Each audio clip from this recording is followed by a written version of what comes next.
सुमाली राक्षस रसातल से निकलकर अपनी सुंदरी कन्या सहित मनुष्यलोक में विचरने लगा। तब इस प्रकार पृथ्वी पर विचरते हुए उसने विमान पर आरूढ़ कुबेर जी को देखा, जो अपने पिता विश्रवा के दर्शन करने जा रहे थे। ये देख सुमाली को आश्चर्य हुआ। वह मृत्युलोक छोड़ रसातल में पहुंच अपनी पुत्री कैकसी से बोला, हे पुत्री, अब तुम्हारे विवाह का समय हो चुका है, इसके बारे में अधिक क्या कहें। माता पिता के लिए कन्या दुख का कारण होती है, क्योंकि यह कोई पहले से नहीं जानता कि कन्या का विवाह कैसे वर से होगा। कन्या मातृकुल, पितृकुल और श्वसुकुल, इन तीनों कुलों को कन्या सदैव संशययुक्त रखती है। अतः अब तुम ब्रह्मा के कुल में उत्पन्न पुत्र विश्रवा मुनि को स्वयं जाकर वरण कर लो।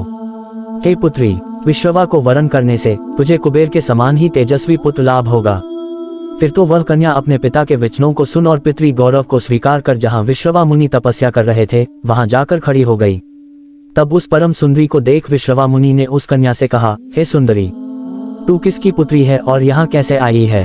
तब उस कन्या ने हाथ जोड़ कहा, महाराज, ये तो आप अपने तप से ही जान सकते हैं, फिर भी मैं आपको ये बतलाती हूँ कि मैं अपने पिता की आज्ञा से आपके पास आई हूँ और मेरा नाम कैकसी है। शेष बातें आप स्वयं ही जान सकते हैं। विश्रवा मुनि ने अपनी शक्ति से उसके आने का प्रयोजन ज्ञात कर लिया और तब उससे कहा, हे सुंदरी, मैंने तेरे मन की बात जान ली।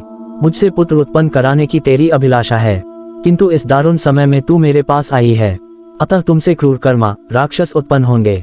विश्रवा मुनि के ऐसे वचन सुन कैकसी ने कहा, हे भगवान, आप जैसे ब्रह्मादि द्वारा में दुराचारी पुत्रों को नहीं चाहती, अतः आप मुझ पर कृपा कीजिए। इस पर मुनिश्रेष्ठ ने कहा, तेरा आखिरी पुत्र मेरे वंशानुरूप धर्मात्मा होगा, इसमें कोई संदेह नहीं है। फिर कुछ समय पश्चात उसने बड़े भयंकर राक्षस पुत्र को जन्म दिया। उसके 10 सिर, बड़े बड़े दांत और 20 भुजाएं थी, तथा वह काले रंग का पहाड़ के समान था। उसके लाल होठ, विशाल शरीर और चमकाले बाल थे।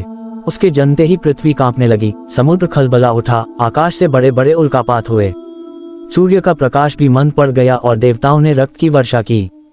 तदनंतर पितामह ब्रह्मा के समान ही उसके पिता ने उसका नामकरण किया और कहा कि इस 10 सिर वाले पुत्र का नाम दशग्रीव होगा।